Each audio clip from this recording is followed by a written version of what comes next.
السلام ورحمة الله et صحة سيامكم Happy Ramadan qui m'engoulonnait aux États-Unis.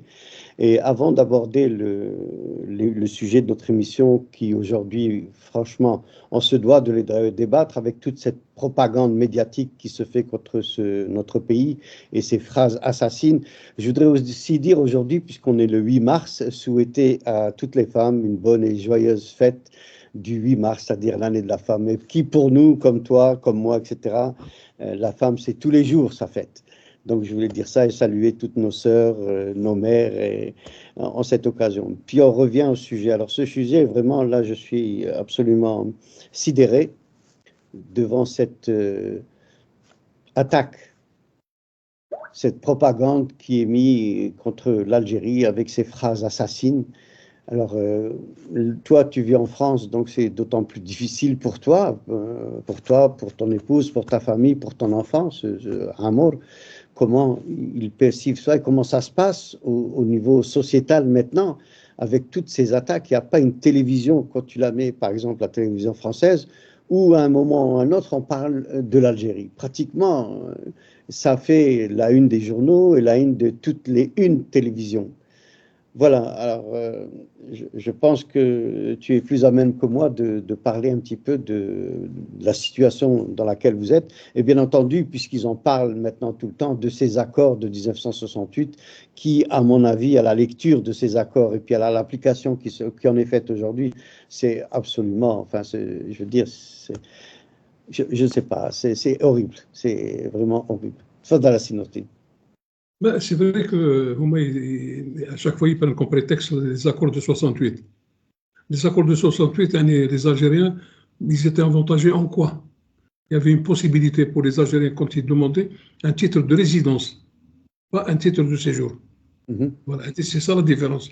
Les Algériens avaient un titre de résidence, carte de résidence, mais sur un titre de séjour. Et c'est-à-dire ça favorisait un peu pour les commerçants algériens qui venaient en France pour s'installer. Avant, il y a même pas, ça fait pas longtemps, c'est-à-dire un Algérien qui venait d'Algérie, qui pour l'application des ce 68, de les accords qui parlent à longueur d'année, l'Algérien pouvait par exemple être propriétaire d'un restaurant, d'un bar. Il avait la possibilité de vendre des alcools, chose qui était interdite pour les autres communautés. Et c'est ça, d'après maintenant, ils n'existent plus parce qu'ils ont été appliqués pour des gens qui sont presque tous morts. Là, il reste 150 à 200 000 Algériens qui ont encore ce statut de 1968. Mais simplement, c'est un prétexte. Voilà, c'est un prétexte. Rotaillot, il a trouvé cette filière pour pouvoir comme il a deux objectifs. Premier objectif, d'être président des LR, les Républicains, et en même temps préparer 2027. C'est ça son objectif. Ils s'en fout éperdument de 68, d'une immigration. Il a trouvé ce créneau, il s'est embourbé, il s'est accroché, et à chaque fois, il nous sort un truc. Voilà, c'est ça, Rotaillot. Et juste, Mohamed, pour que les gens sachent qu'aux élections législatives, les dernières, le Parti républicain, son parti à lui, ils n'ont même pas eu 5 à 6%. Il faut que ça, les gens ils le sachent. La droite républicaine, comme il l'appelle, la droite républicaine, dont le président, M. Larcher, qui est juste, entre guillemets, qui a acquis un fauteuil pour 38 000 euros, le président du Sénat, et dernièrement qui s'est rendu au Sahara occidental, donc beaucoup plus pour emmerder. Donc ils veulent, c'est une manipulation. Ils ont trouvé ce prétexte. Ouais, d'abord, à chaque fois, ils cherchent à comprendre. Maintenant, on va toucher à l'Algérie, on va toucher les pilotes, les commandants de bord, parce qu'ils sont complices, parce qu'ils ne veulent pas prendre les expulsés. Un commandant de bord a le droit de ne pas prendre un expulsé en disant comme quoi il y a une atteinte à lui-même, mais en même temps, qui peut prévoir qui peut se passer dans l'avion. Donc, le commandant de bord a le droit de refuser un passager. Ça, c'est une loi qui existe depuis la création de... Donc, c'est pour ça que c'est juste un chiffre pour que les gens sachent en juin 2024, il y a eu de plus que cette année 28% de délivrance de visa par rapport à 2025, mois de janvier 2025. Il y a 28% de moins. Les gens commencent à en avoir marre de ce pays, il faut le dire haut et fort. Quand on voit ils ont découvert qu'il y avait le plan de Rotoyo vraiment pour emmerder les Algériens. Et à un certain moment, il y avait une loi que tous les exclus, tous les gens qui sont papiers, avaient la possibilité quand ils trouvaient un travail, par exemple, dans l'hôtellerie, dans la restauration, dans les bars, dans les marchés, on leur donnait un titre de séjour provisoire. Monsieur Rotaillot, pour les Algériens, disait impossible. Ils doivent quitter le territoire. Il n'y aura pas de possibilité qu'ils puissent même travailler dans ce qu'on appelle les emplois difficiles, les emplois où il n'y a pas de main-d'œuvre. Donc c'est la haine, la haine viscérale, il n'y a pas d'autre chose. Maintenant, pour le 1068, c'est un accord qui a été signé entre deux États. Il ne pourra jamais être défait par l'un ou par l'autre s'il n'y a pas une entente entre les deux pays. Donc, il le sait qu'il n'arrivera pas.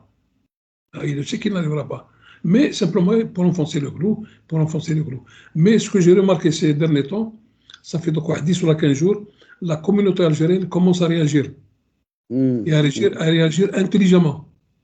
Il y a un sénateur algérien, parce que je ne dirais pas français, au Sénat, dans le même discours, il est vraiment extraordinaire. En disant que ce n'est pas la civilisation qui nous a civilisé, la colonisation. C'est nous, parce que nous avons quitté cette civilisation, que nous sommes devenus indépendants. Là, donc les gens, ils commencent à un certain moment, ils étaient un peu... dans leur tête, ils disaient, mais comme quoi ça va se passer, ça c'est un mauvais passage. Mais là, les gens, ils commencent quand même à... Ouais, et voilà, et il y a une chose, c'est Mohamed.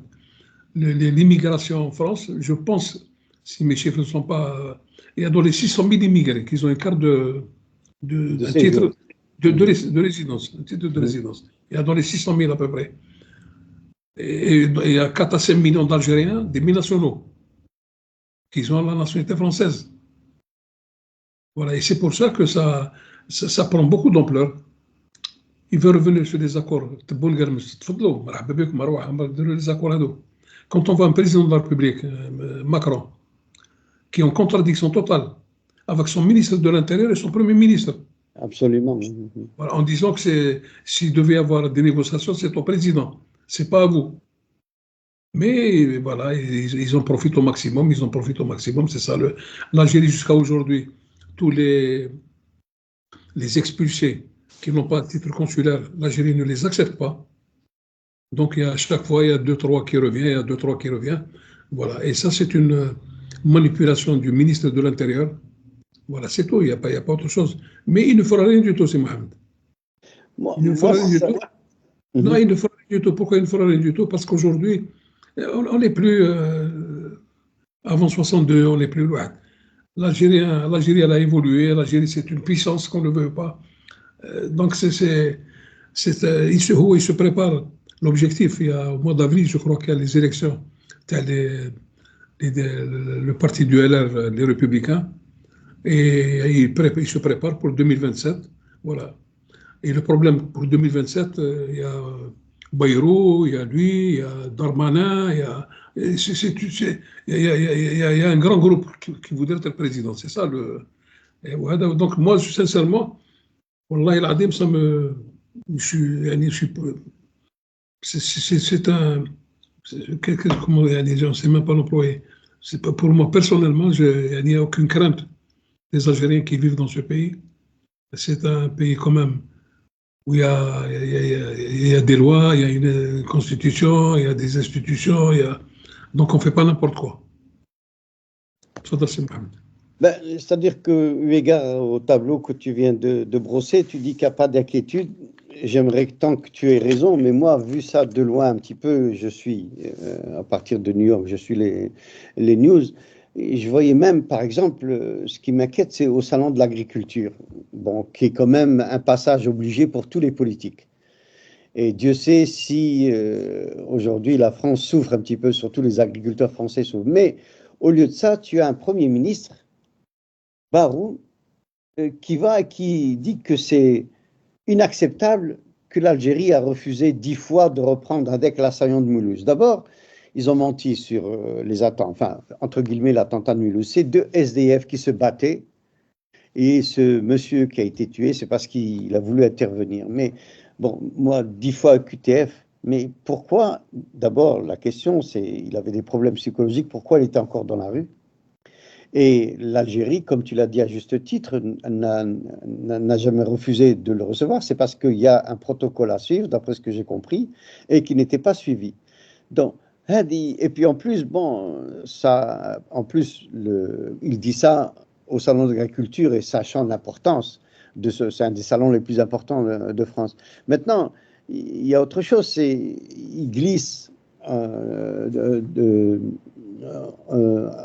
entre deux discours tahom, il dit ça dans l'accord de 1968. Comme toi, tu me dis, c'est vrai, ils peuvent rien faire parce que c'est un accord qui a été conclu entre deux États. À l'époque, la France avait besoin de main-d'œuvre parce qu'elle est en train de se construire. C'est les fameuses les années glorieuses. La France en 50, 60, 70.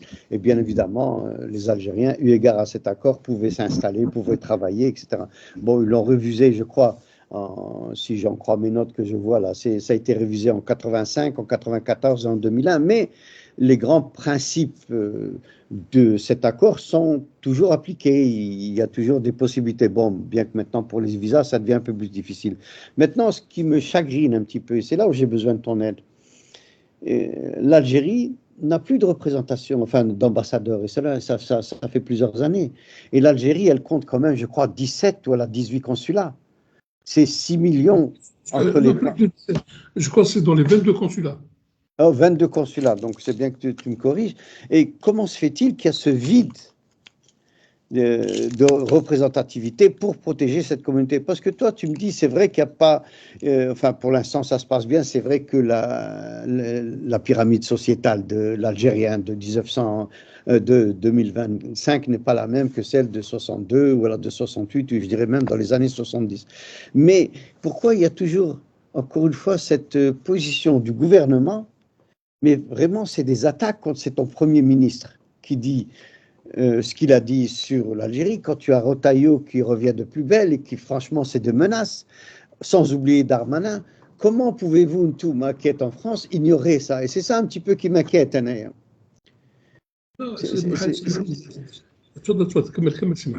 Donc, moi, j'essaie de trouver, encore une fois, bon, je vis à l'extérieur, mais j'essaie de trouver ces racines qui ont fait qu'il y a eu cette escalade. Et c'est vraiment une escalade qui, à mon avis, elle devient de plus en plus toxique.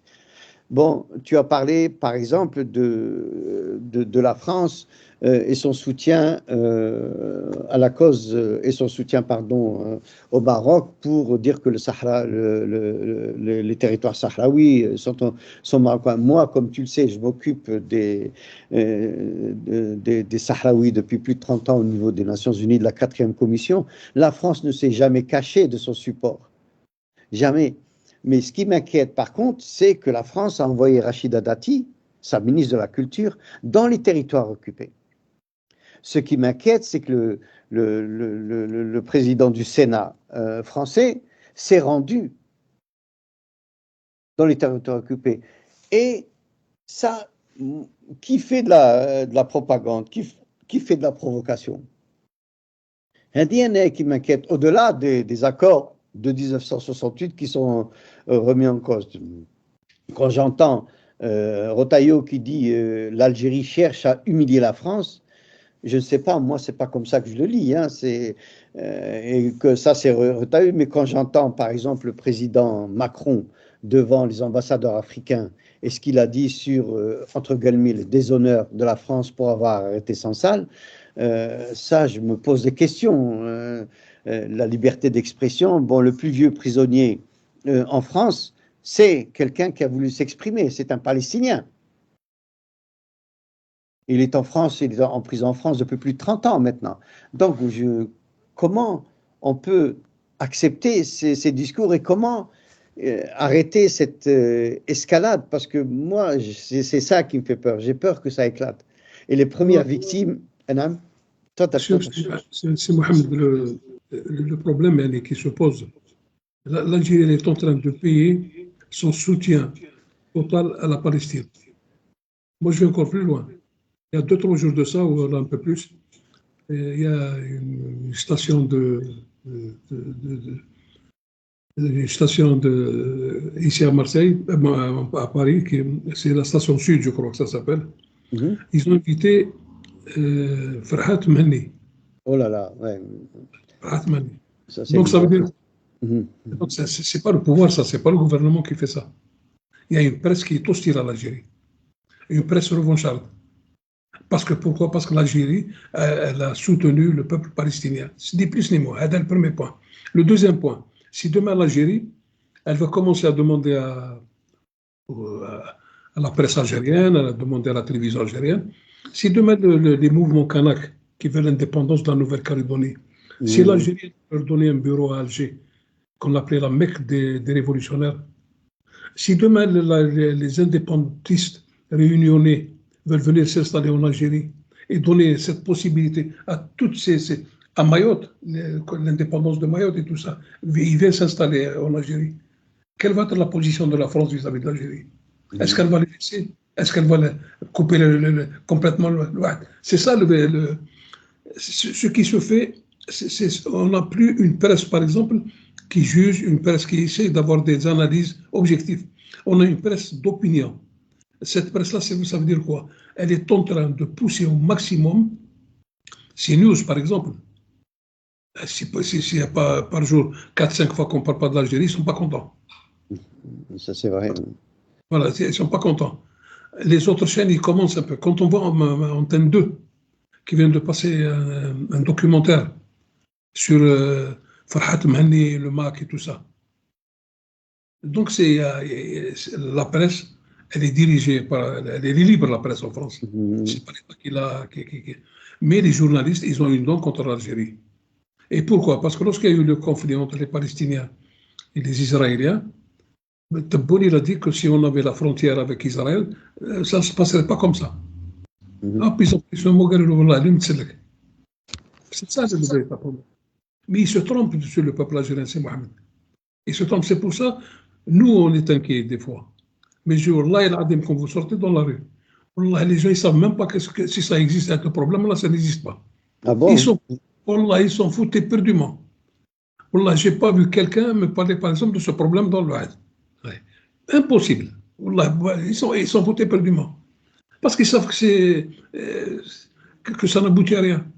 Nous, on souhaite qu'il y ait de bons rapports entre la France et l'Algérie. Parce que c'est une nécessité. Absolument. Par rapport à l'histoire, par rapport. Mais si tu m'insultes du matin jusqu'au soir et tu me tires à boulet rouge et je te sers de cible, là, je n'accepterai jamais. C'est-à-dire que, encore une fois, moi, j'entends ce que tu dis et je suis en total accord avec toi. Bon, les gens, c'est pas ça qui va les empêcher de dormir, etc. Mais quand je vois arriver à un certain moment, tu sais, là, les élections, il ne faut pas oublier. Le thème principal des élections en France, on en a déjà parlé, j'étais sidéré, mais c'était l'islam et l'immigration. Généralement, quand on parle d'islam et d'immigration, c'est l'Algérie qu'on vise. Enfin, je veux dire. Mais maintenant, je me dis, il y a quand même eu des voix. Et je ne sais pas, je vais te poser aussi la question, ce que tu en penses. Il y a eu des voix comme les déclarations de Dominique de Villepin, qui lui, il a défendu avec force l'Algérie.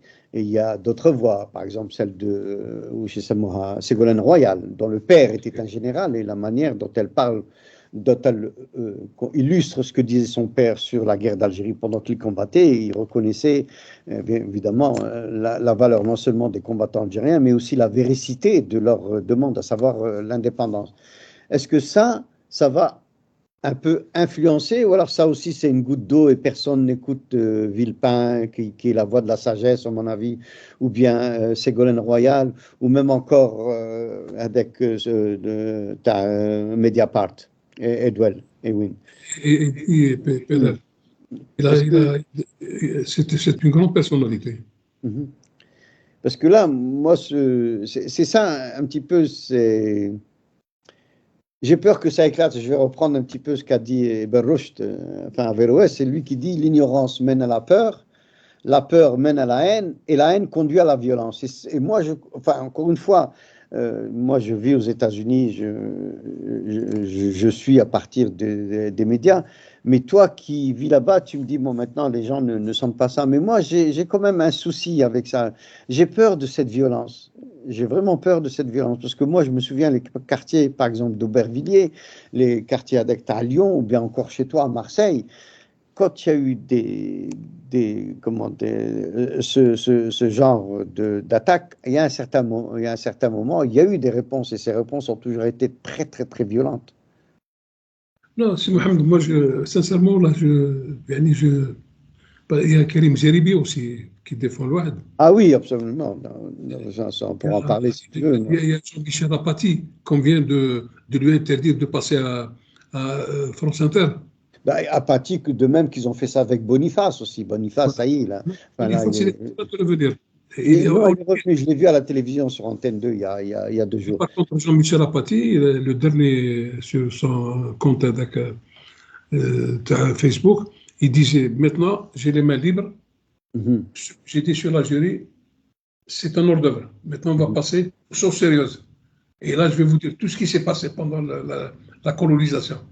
Ah oui, j'ai entendu ce qu'il a dit. Je crois que si je ne me trompe pas, il parlait des nazis et il lui a répondu, mais enfin, les nazis, c'est pas eux. Même... Voilà, ils se sont inspirés de ce qui s'était passé en Algérie avec les enfumades au 19e siècle, à la fin du 19e, avec les enfumades et tous ces meurtres et ces génocides qui prenaient place. Ça, c'est vrai qu'Apathy n'a pas peur de...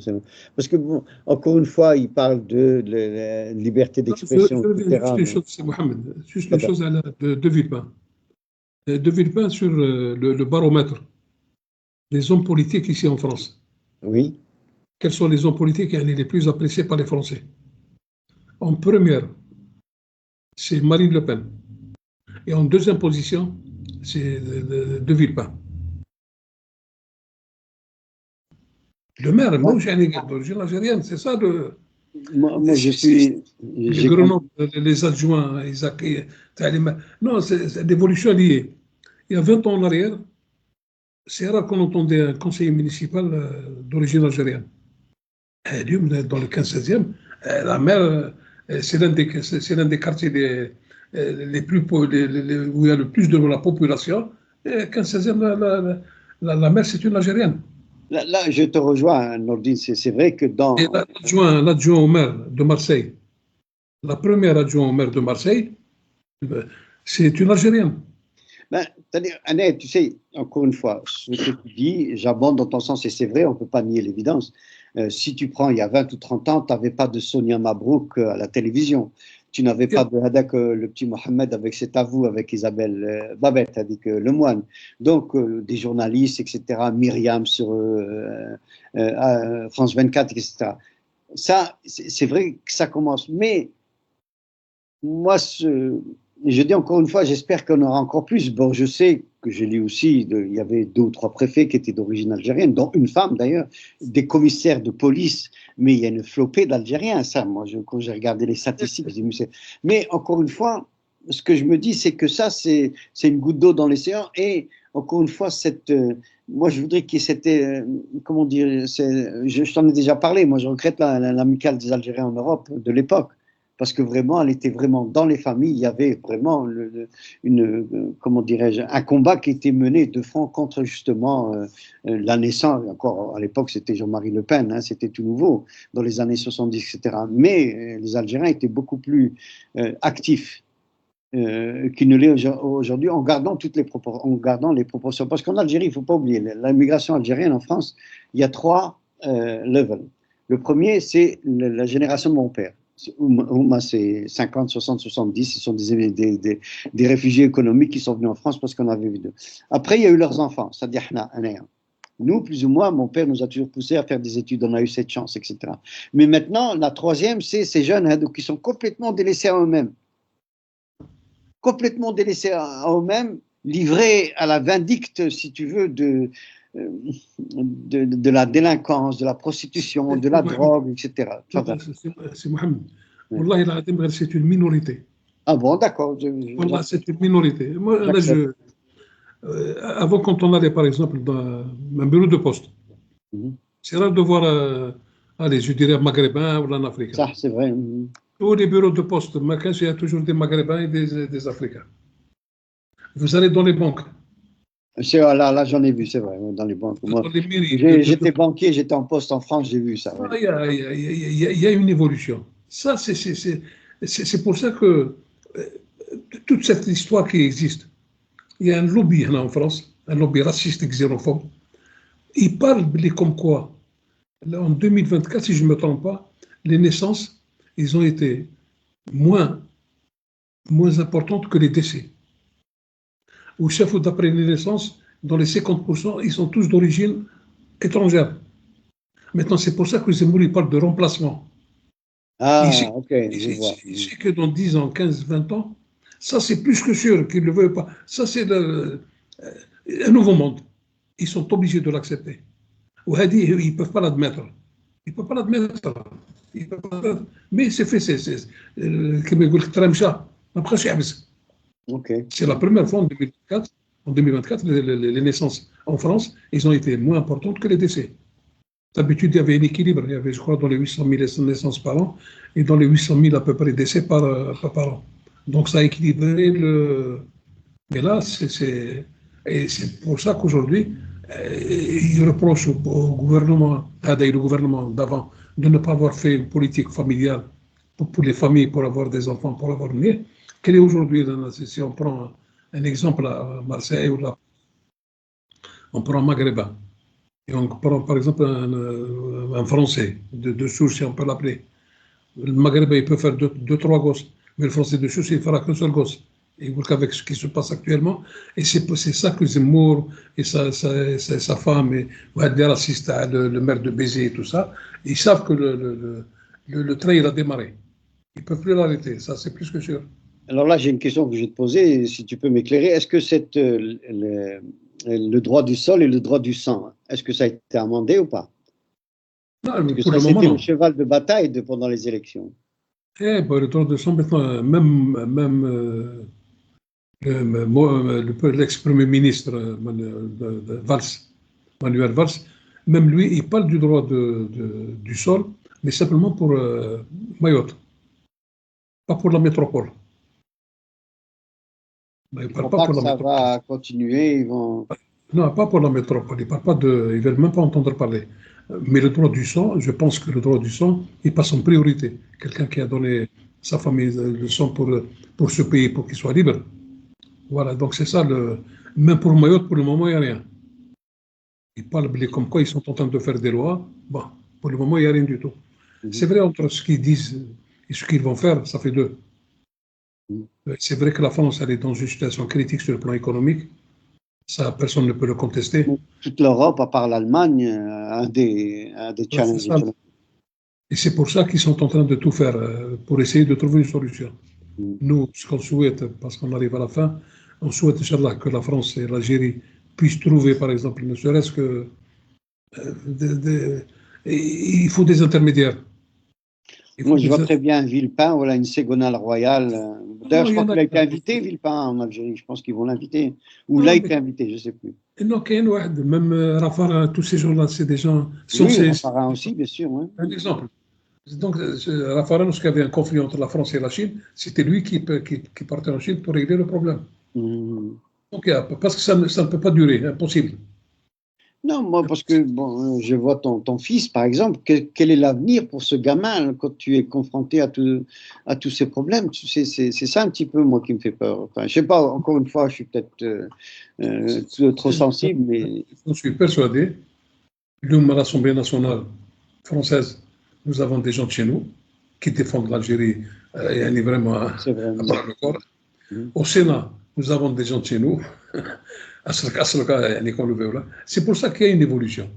Même simplement, rien que le fait de ne pas les obliger à nous critiquer, à nous critiquer devant tout le monde. Maintenant, à l'Assemblée nationale, quand il y a des députés d'origine algérienne ou la marocaine, il y a beaucoup plus d'origine algérienne. Donc, on voit qu'il y a quelque chose quand même qui a changé. Ça, c'est une bonne... Non, c'est sûr, ça c'est plus que sûr. Simplement, il faut que l'Algérie il faut qu'ils doivent être responsables. Il faut trouver une solution. Quel est clandestin il a commis un crime ou l'amener. Le cas de Mulhouse, même si c'est deux SDF, mais c'est un bonhomme qui devait quitter la France. Mais c'est un détraqué mental. C'est ça le problème. La personne qui est décédée, qui est morte, c'est un Portugais de 75 ans. Il est séparé. 75 ans, 75 ans. Chaque matin, il venait faire son petit marché. Non, il faut que l'Algérie prenne ses responsabilités. Une fois que vous changez de loi pour déterminer s'il est algérien ou là, s'il n'est pas algérien, l'amener, et reprendre tes enfants. Tu ne peux pas les laisser comme ça, quand même. C'est ça le mouchkounen, c'est Mohamed. Donc, à chaque fois, quand ils envoient, essayent de changer la loi, de trouver une solution pour qui doivent quitter le territoire, dans quelles conditions. Si les conditions ne sont pas remplies, ils auront droit à des avocats pour défendre leurs intérêts dans ce pays, et c'est tout, c'est facile. Et il faut que l'Algérie prenne aussi un peu ses responsabilités. Moi, je ne pense pas que l'Algérie va faillir à ses responsabilités s'il y a ces gens, ces délinquants qui font et qui ont un passeport algérien. Je pense qu'ils vont les accepter à partir du moment où le protocole est respecté. Je pense que tu as vu ce qui s'est passé avec le premier qu'ils ont voulu renvoyer. Quelque temps après, il est revenu en France et c'est Retailleau qui s'est pris une gifle au visage en lui disant « mais tu n'avais pas à faire ça, il avait tous les droits, tu ne lui as pas donné ses droits, il n'avait pas à être renvoyé ». Je ne sais pas si tu as suivi l'affaire, Adi. Mais il a été condamné dernièrement à 5 mois de prison avec sursis. Mais il a quand même reçu 1 200 € de dommages et intérêts parce que... Mais il vient d'être condamné parce qu'il a été condamné par le passé. C'est un bonhomme qui était violent par rapport à sa femme, par rapport à sa famille. Moi, ces gens-là, je les renvoie, c'est sûr que la France n'ont pas... Retailleau, il a voulu passer au-dessus de tout le monde. C'est pour faire du puzzle, pour faire de la publicité. Mais je pense, sauf, bon, corrige-moi si je me trompe, il y a une loi qui est passée justement pour ceux qui ont été condamnés de droits civils, de droits, comment dirais-je, de violence, etc. La France, nous, on les renvoie, puis l'Algérie n'a jamais dit non. Elle a dit oui. Mais c'est-à-dire elle existe cette loi, non? Je pense qu'elle existe, autant que je me souviens. Mais le taux des expulsés, il est très bas. Bien ça. Parce qu'ils ont délivré les OQTF, là, ils ont délivré à tout va. Dans un contrôle de police dans la rue, qu'est-ce que tu fais? Tu ne travailles pas? Il y a une attestation pour quitter le territoire. Et des gens qui n'ont rien fait. Des gens qui avaient déjà un travail. Donc il y a des abus du côté français aussi, c'est ça que tu veux dire? Oui, beaucoup d'abus. Et maintenant, ils se rendent compte qu'ils sont tombés dans leur propre piège. Exactement, oui, c'est bien sûr. Ils se rendent compte. Il doit y avoir des articles sur Internet, ça c'est sûr. Et c'est ça le véritable problème. Ils prennent un bonhomme, un contrôle de police, qu'est-ce que vous faites? Vous êtes clandestin, sur le passeport, il n'a pas de visa, il va venir. Puis ils lui font tout de suite une attestation pour quitter le territoire français. Voilà. Et ils se sont retrouvés avec, quand on le dit, on a l'impression que tous les immigrés, ils doivent quitter le territoire français. C'est faux. C'est faux. Le taux d'immigration en France, l'Algérie, je crois, c'est 12,1%. Et les Marocains, c'est 11,8%. 11,8%. Mais jamais on parle du Maroc ou là, de la Tunisie ou là, d'autres pays. On parle qu'en ce moment, parce que le ministre de l'Intérieur, il parle que de l'Algérie parce qu'il prépare pour être président de la République. Mais il ne sera jamais président, ça j'en suis persuadé. À force de voler les idées du Front National, donc il sera jamais... Enfin, ça on peut en parler aussi, si on a encore quelques minutes, mais Macron, il s'est fait élire en reprenant des idées de Marine Le Pen. Il ne faut pas l'oublier, ça aussi.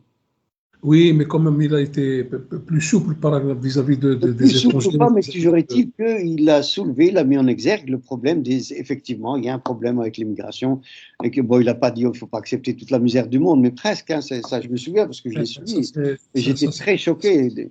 La misère du monde, ça, c'est Rocard.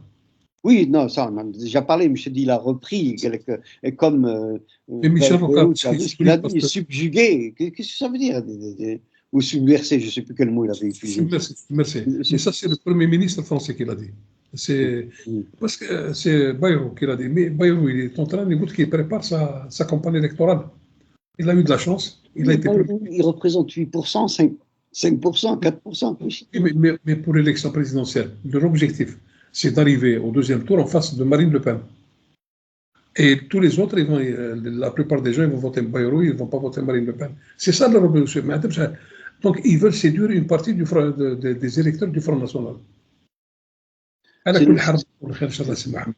Alors, encore une fois, c'était le 8 mars. Il faut souhaiter encore une fois bonne fête à toutes ces mamans, ces soeurs, etc. Et quel est le livre que tu nous recommandes aujourd'hui? Ah oui, voilà, c'est Ah, Clémenceau. Clémenceau. Voilà. Ah oui. Ben, en tant qu'Algérien, Clémenceau nous doit une fière chandelle, surtout Pierre Sondel, il parce qu'il parle de était la colonisation. Il était il contre. était contre la colonisation. Ah, ouais. Il a tenu tête à Jules Ferry lorsqu'il Ah, disait avec, bien sûr, l'école, oui, bien sûr. civilisé. Et il a vraiment, ça, je le conseille à tout le monde. Ah, ben, Ça, alors, quel est l'auteur? Parce que ça, je veux me le procurer. c'est Max Gallo. Ah, Max Gallo, bah oui, l'historien encore. Max Gallo, qui était un grand historien. Ouais. C'est lui qui a fait une série avant sa mort. Hein. Ouais. Ah, c'était un grand. C'est un grand, voilà. Ouais. Et il a une série il y a Clémenceau, il y a pas mal d'hommes politiques. Il y a aussi un homme politique qui vient de décéder, c'est Michel Debré. Ah, le petit-fils de Michel de Bretagne, hein, Jean-Michel Debré, hein, là. Michel Debré, c'est le petit-fils Non, son père, c'est lui qui a la La guerre Constitution d'Algérie, française. il est en plein milieu, lui, bien sûr. Ouais. Il était Premier ministre. Et c'est un bonhomme quand même il a écrit un livre, les hommes qui ont fait la France. Et dans ce livre-là, il y avait deux femmes. Il y avait une femme et un homme, même un Français, qui s'est converti à l'islam, et une femme qui était ministre en 59, lorsqu'il y avait le général de Gaulle. Nafissa Sitkara, je crois, elle s'appelait. Nafissa Sitkara. Oui, oui. Je n'étais pas courant, non? Oui, Nafissa qui était ministre du général de Gaulle. Et il a rendu hommage à pas mal de. Mais Clémenceau, c'est le. Voilà, Ah, c'est ça. comment il appelait le tigre? Non, comment c'était? On l'appelait le tigre.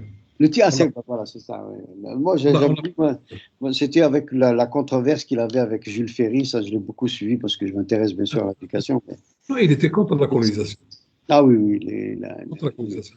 Surtout contre la civilisation et contre le mot civilisé. Parce que pour lui, toutes les races se valent, quelles que soient leurs origines, quelles que soient. Ah, c'est un grand personnage. Ah oui, c'est un grand. Encore une fois, Nordine, merci. Sahaf Tork. Bon, on est un petit peu perturbé. Merci encore à toute l'équipe derrière là, qui nous a permis cette émission. Et puis bon, à la prochaine, Inch'Allah. Il y a plusieurs une émission qu'on doit faire sur Khaled, hein, le petit-fils. Ah oui, il n'y a pas de souci. Bon, disons, là, l'actualité, elle est là, il faut en parler. Et puis, bon, puis surtout, chez vous, ça bouge beaucoup en ce moment. Encore une fois, bon courage, merci et Sahaf Tork. Merci.